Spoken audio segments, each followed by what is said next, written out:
Assalamualaikum warahmatullahi wabarakatuh. Selamat pagi. Perkenalkan, saya Kori Puspitanisi sebagai dosen pengajar dari Prodi Reka Medis Fakultas Kesehatan Universitas Jenderal Ahmad Yani Yogyakarta akan menyampaikan terkait dengan video pernyataan diri dosen dalam unjuk kerja Tridharma Perguruan Tinggi atau PDD UKTP pada aspek pengajaran.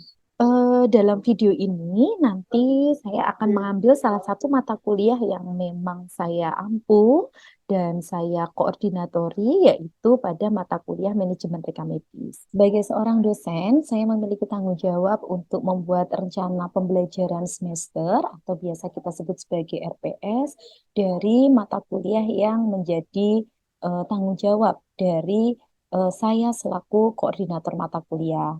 Nah, di sini untuk mata kuliah manajemen rekam medis, ini yang akan ditempuh nanti di semester 2 dengan bobot SKS-nya 3S, 2T1P ya, yang merupakan salah satu mata kuliah inti dari kurikulum inti Aptirmiki. Coba akan kita lihat bagaimana sih sebenarnya capaian pembelajaran lulusan dari mata kuliah ini. Jadi di sini untuk CPL pada mata kuliah MRM ini ada 8, terdiri dari 2 CPL sikap, kemudian ada 2 CPL keterampilan umum, 1 CPL pengetahuan, dan 3 CPL keterampilan khusus. Nah, untuk CPL sikap ini terdiri dari S11, yaitu mampu melaksanakan praktik rekam medis dan informasi kesehatan dengan prinsip etis dan peka budaya sesuai dengan kode etik rekam medis dan informasi kesehatan. Kemudian S12 adalah memiliki sikap, perilaku, dan kemampuan menjaga kepentingan kerahasiaan pribadi pasien dan rahasia jabatan, serta mampu mempertanggungjawabkan segala tindakan profesinya, baik kepada profesi, pasien, maupun masyarakat luas. Serta ada 2 keterampilan umum, yaitu ada di KU5 dan KU8, yaitu mampu bekerja sama, berkomunikasi, dan berinovasi dalam pekerjaannya, mampu mendokumentasikan, menyimpan, dan mengamankan, serta menemukan kembali data untuk menjamin kesahihan dan menjaga plagiasi, serta ada CPL 5 pada pengetahuan 5, yaitu mampu menjelaskan konsep dasar, manajerial, mutu pelayanan, dan peran profesi PMIK dalam pengelolaan rekam medis yang berkualitas. Dan ada 3 keterampilan khusus yang akan dicapai, yaitu mampu melaksanakan indeks dengan cara mengumpulkan data penyakit, kematian, tindakan, dan dokter yang disajikan dalam bentuk laporan indeks, mampu melaksanakan kegiatan pelayanan, meliputi pendaftaran, filing atau penyimpanan, korespondensi baik secara manual maupun secara elektronik untuk menghasilkan dokumen atau data rekam medis untuk digunakan pada manajemen dasar rekam medis dan informasi kesehatan. Serta terdapat CPL KK07, yaitu mampu melaksanakan verifikasi data mengacu pada standar prosedur operasional pemeriksaan data menggunakan metode manual dan elektronik menghasilkan informasi untuk divalidasi oleh atasan. Nah, selain ada 8 CPL, di pada mata kuliah ini juga terdapat 8 CPMK ya, dan terdapat 14 sub CPMK, di mana pada setiap sub CPMK ini akan menggambarkan keterkaitan antara KU, KK, pengetahuan maupun sikap ya. Jadi integrasinya nanti akan kita lihat dengan pengkodean yang ada di sini. Kemudian untuk kedalaman di sini contohnya misalnya kita nanti akan mengambil ya, pokok bahasan yang akan kita ambil di sini adalah untuk CPMK yang ke-10 di sini. Misalnya di sini adalah ini yang akan kita ambil, yaitu mahasiswa mampu untuk menjelaskan sistem penyimpanan rekam medis manual maupun elektronik. Ini nanti yang akan dicapai adalah kognitif 3, afektifnya ada di 3, dan psikomotoriknya ada di 4. Untuk mencapai pada CPL KU08, KK07, P05, dan S12 seperti yang sudah saya sampaikan sebelumnya. Nah, kemudian di dalam RPS ini juga menjabarkan terkait dengan bagaimana deskripsi singkat mata kuliah, bahan kajian materinya apa saja, gitu ya, referensinya apa saja. Tentu saja di sini yang menjadi poin penting adalah adanya integrasi dari hasil penelitian dosen kepada eh, pembelajaran. Salah satunya adalah di sini hasil penelitian saya ya terkait dengan manajemen resiko, redesain sistem penjajaran rekam medis dengan metode FMEA ya tahun 2020, yang memang ini bisa diintegrasikan dengan pembelajaran mata kuliah manajemen rekam medis. Nah, di sini nanti ada media pembelajaran dalam bentuk perangkat lunak maupun perangkat kelas ya, karena memang kita menjalankan metode pembelajarannya itu nanti secara eh, daring maupun secara luring. Kemudian di sini ada 4 dosen tim pengampu yang memang terlibat di dalam mata kuliah manajemen rekam medis. Nah, selanjutnya di sini juga bisa kita lihat bahwa tidak ada mata kuliah prasyarat seorang mahasiswa untuk menempuh mata kuliah manajemen rekam medis.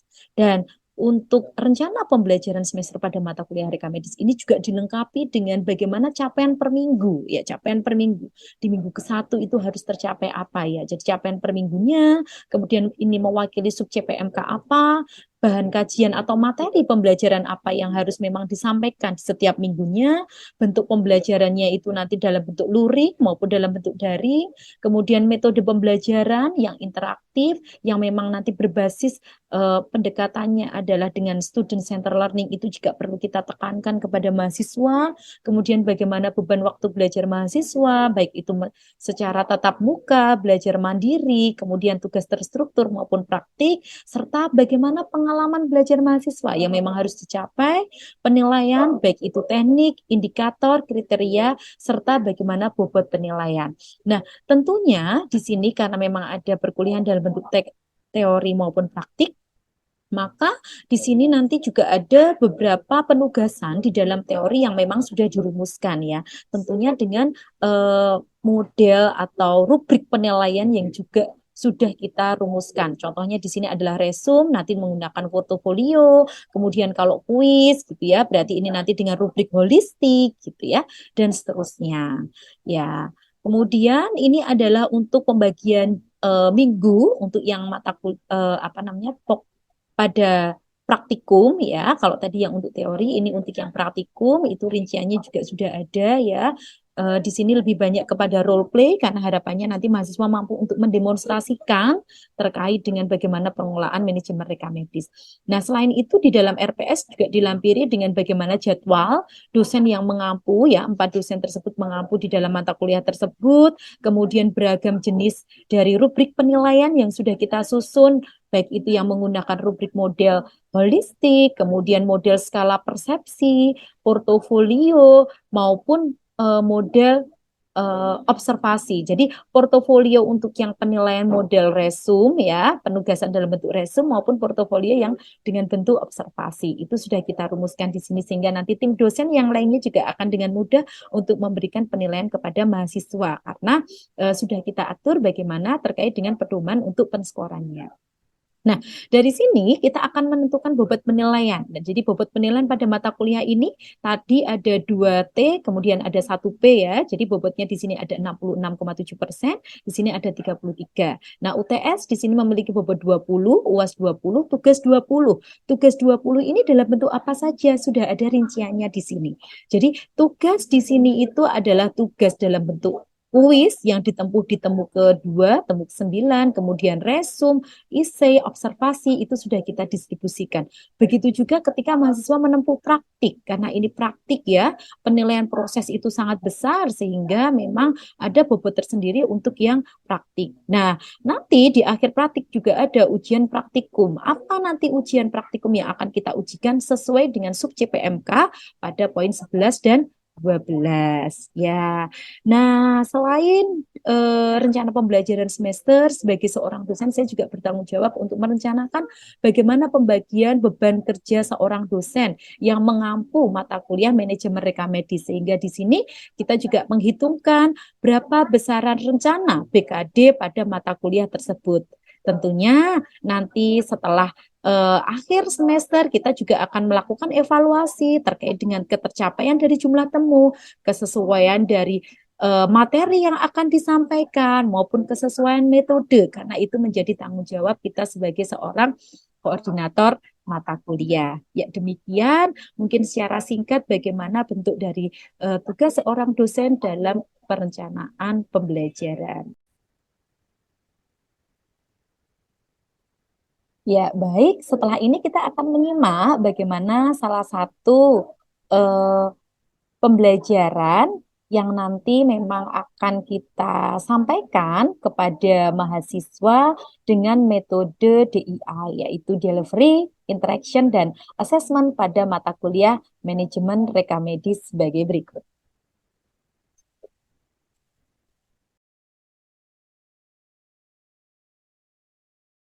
Ya, Assalamualaikum warahmatullahi wabarakatuh. Selamat pagi semuanya. Bagaimana keadaannya? Semoga semua dalam keadaan sehat ya.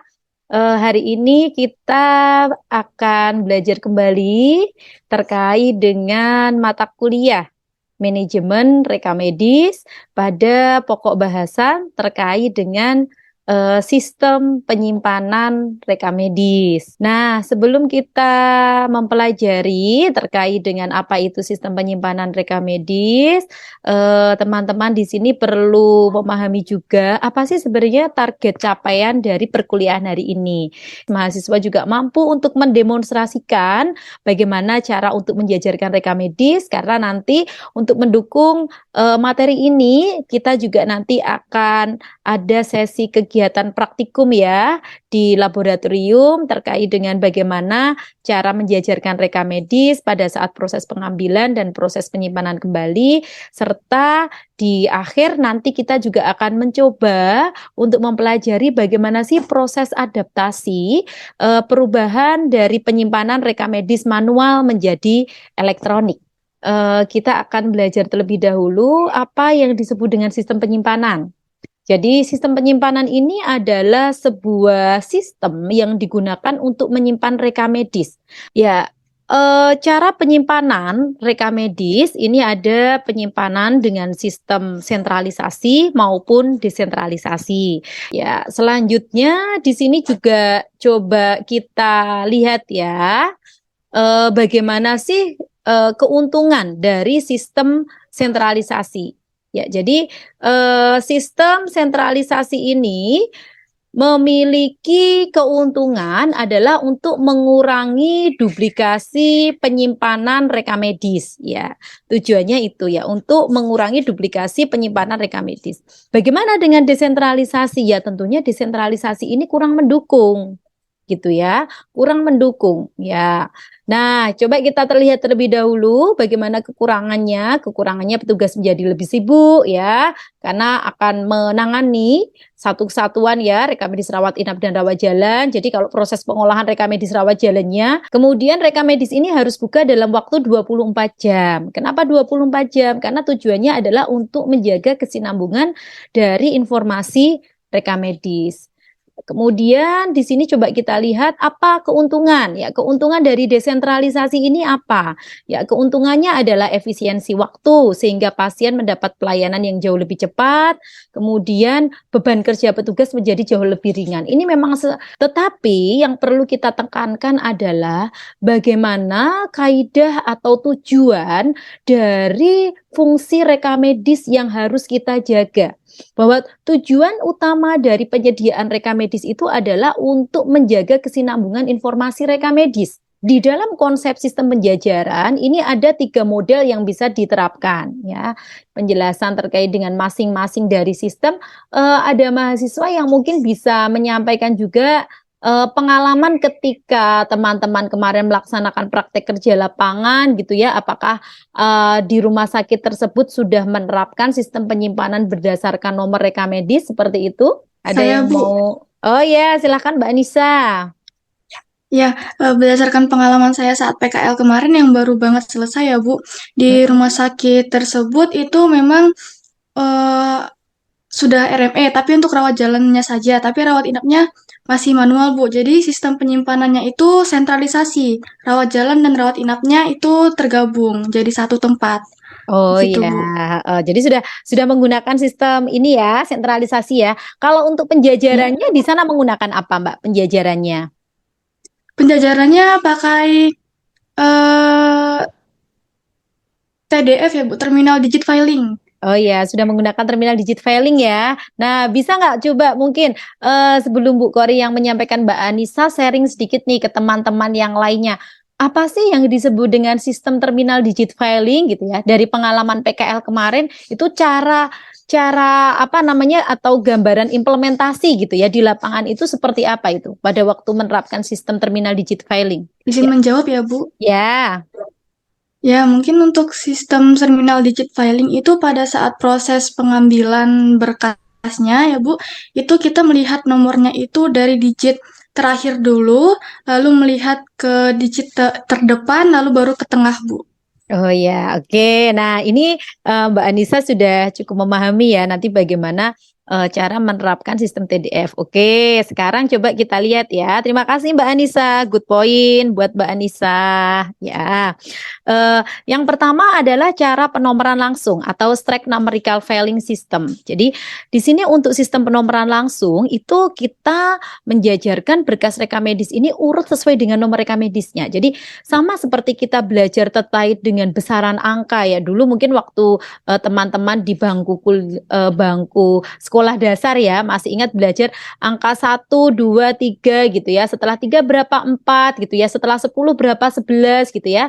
11 berapa 12 dan seterusnya. Jadi dari besaran angkanya.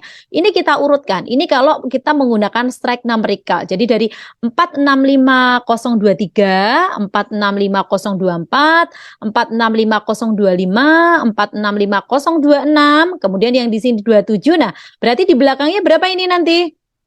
Kalau setelah 465027, yuk siapa? Ada yang mau menjawab? Ya, silakan. Nomor selanjutnya itu adalah 465028, Bu. Ya, betul sekali. Nah, kalau di sini berapa nomor rekam medis yang dijajarkan sebelum angka 465022? 465022 begitu ya. Jadi ini kita gunakan sesuai dengan urutan gitu ya, sesuai dengan urutan angka, besaran angka. Nah, itu yang nomor langsung.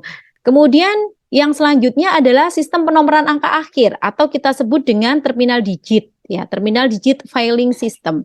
Di dalam konsep terminal digit filing system ini akan kita bagi ya. Ini contohnya adalah rekam medisnya memiliki nomor 329325.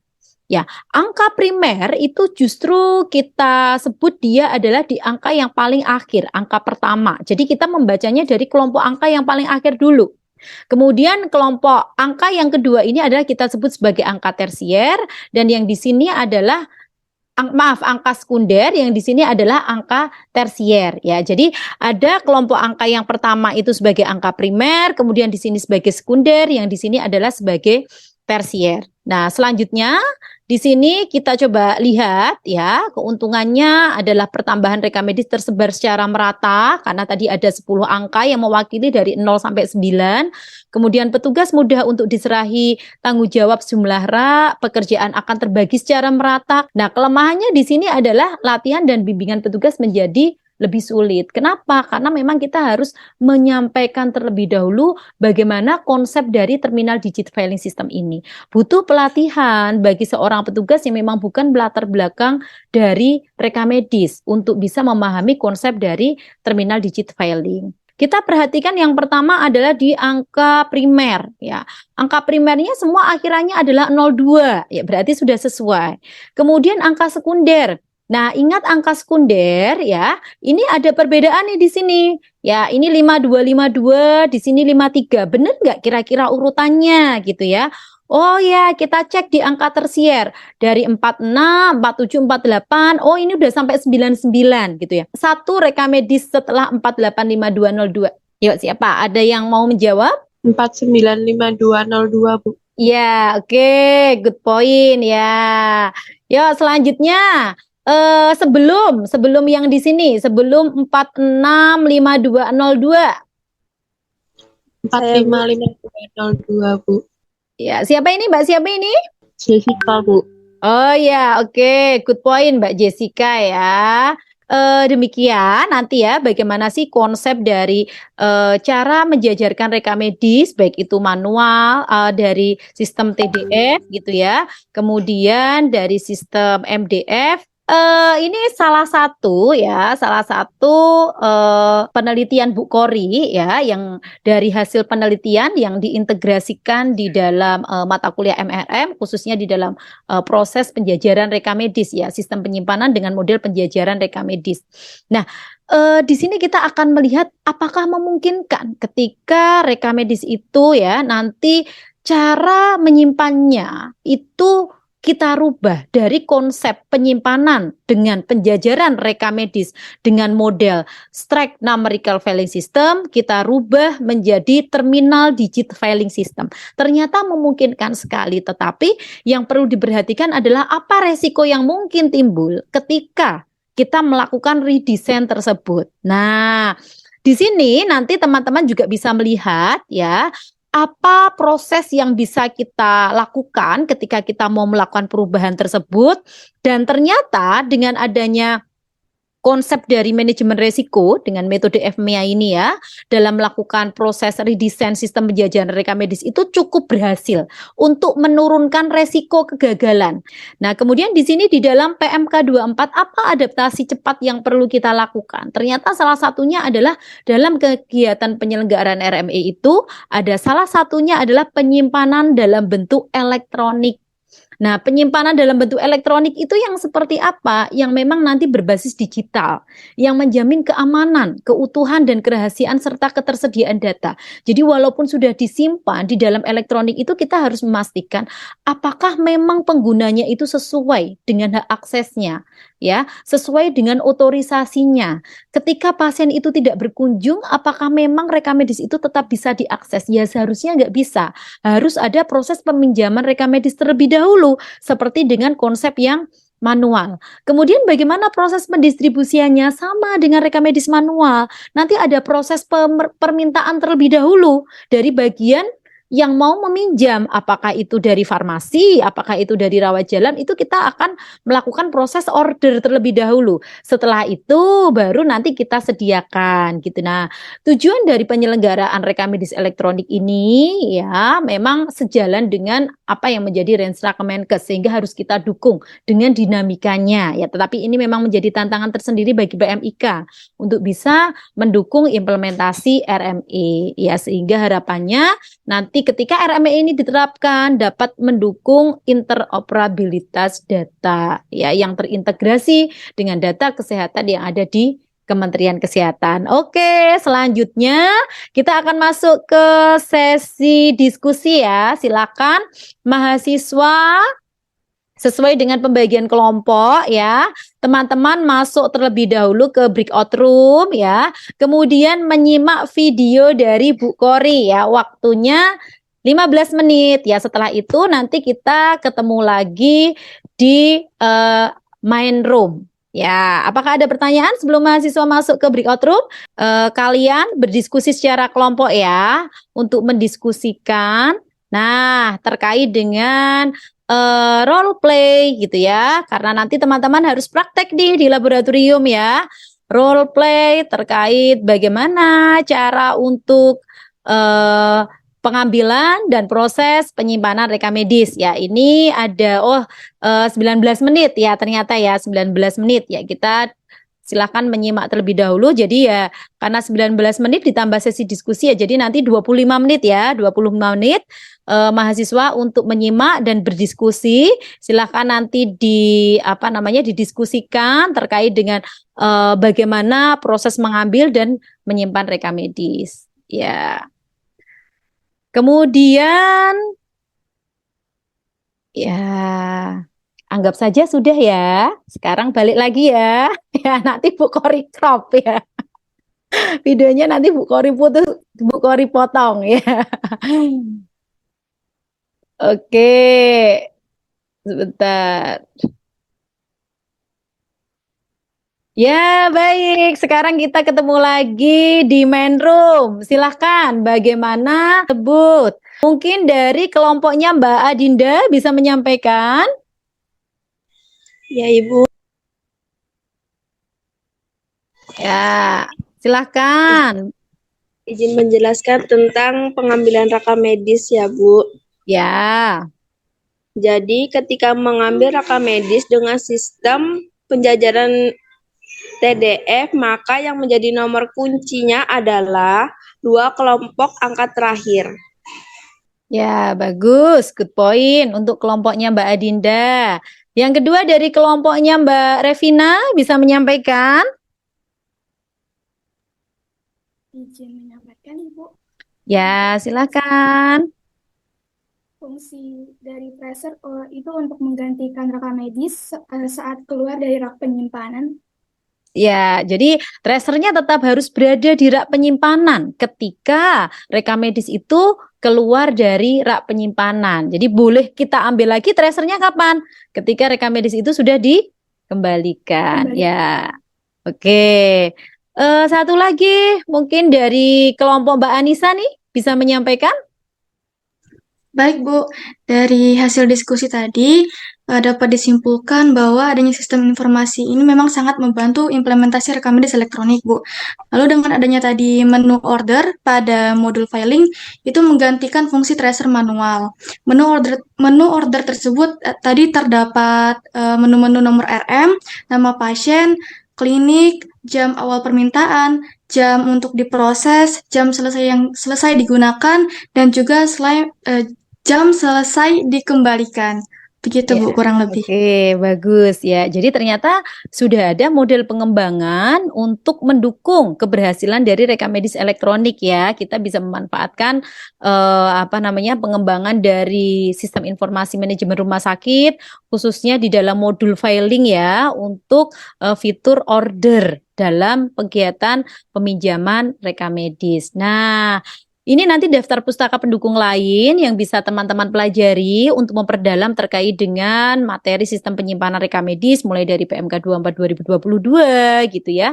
Kemudian materi terkait dengan Health Information Management konsep, prinsip ya dari AHIMA, kemudian dari bukunya Gemala Hatta dan beberapa pendukung-pendukung lain. Kemudian termasuk tadi salah satunya adalah dari publikasi artikel Bukhari terkait dengan manajemen resiko.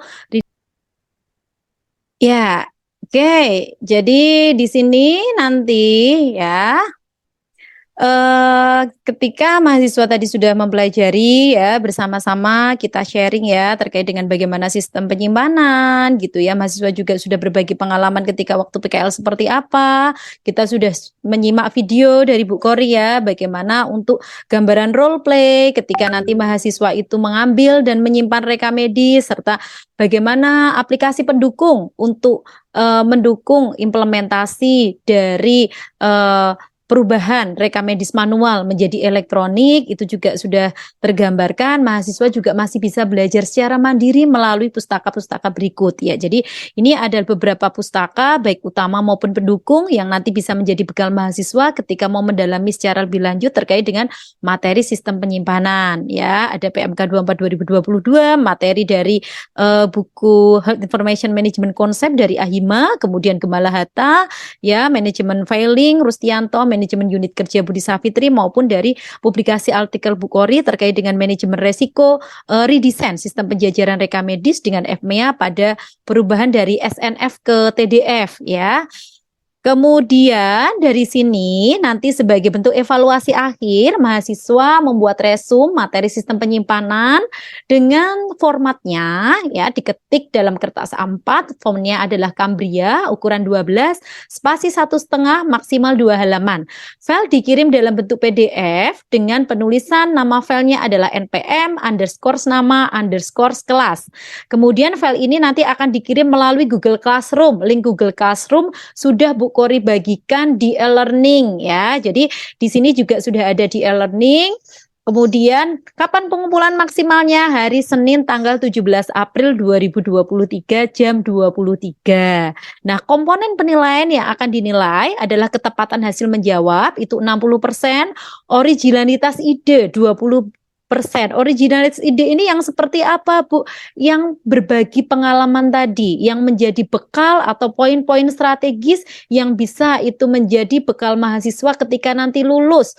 Sebagai bekal bagaimana sih materi sistem penyimpanan ini nanti bisa saya implementasikan gitu ya ketika nanti saya sudah bekerja gitu ya. Kemudian kerapian penulisan 10%, ketepatan waktu mengumpulkan 10% ya. Jadi ini adalah poin penilaian evaluasi dari pertemuan hari ini kita di materi sistem penyimpanan. Baik, sebelum materi Bu Kori akhiri ya pertemuan ini kita tutup, apakah ada yang mau ditanyakan lagi? Ya, silakan jika ada yang mau ditanyakan lagi sebelum Bu Kori tutup. Sudah cukup, Bu. Oh, sudah cukup ya. Baik. Jika sudah cukup, kita tutup terlebih dahulu pertemuan hari ini ya. Terima kasih banyak. Semoga bermanfaat dan ya, sama-sama.